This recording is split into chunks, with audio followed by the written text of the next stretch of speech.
Running উল্টো পাল্টা করে রানিং করছিস। সবসময় যখন রানিং করব আমি সর্বপ্রথম কি করবো, বাঁ পাটা আমার আগে, বাঁ পাটা আগে। এবার হাত থেকে আমরা এই 90 ডিগ্রি অ্যাঙ্গেল বানাবো, ঠিক বুঝতে পারছিস? বাঁ পা আগে, হাতটা আমার 90 ডিগ্রি অ্যাঙ্গেল করো, মুঠোটা হালকা নর্মাল বন্ধ করো, ঠিক আছে?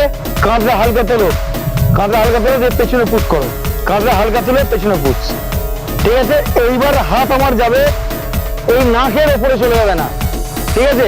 আমার নাক থেকে এতটা ডিস্টেন্স থাকবে হাত, আর পেছনে যাবে যখন এই হাতটা তখন পেছনে কিক মারবে, ঠিক আছে? কারণ রানিং এমনি এমনি হয়ে যাচ্ছে, এমনি এমনি করে এমনি এমনি হচ্ছে, কেউ এমনি এমনি করে দৌড়াচ্ছিস, এইটা নয়। হাত সবসময় 90 ডিগ্রি, কাঁধটা উপরে তুলে পেছন দিকে পুশ করে এই বডি, এটা করার মানে কি আমার বডি ওয়েটটা সামনে চলে আসবে। দেখো বাঁ পাটা আগে, কাঁধটা হাতটা 90 ডিগ্রি করলাম, কাঁধটা তুলে পুশ করলাম, মানে আমার বডিটা একটু এগিয়ে গেল, তাহলে আমার বডি ওয়েটটা কি চলে এলো, আমার ফ্রন্ট পায়ের উপরে চলে এলো, ঠিক আছে? তো রানিং করার এটাই উসুল।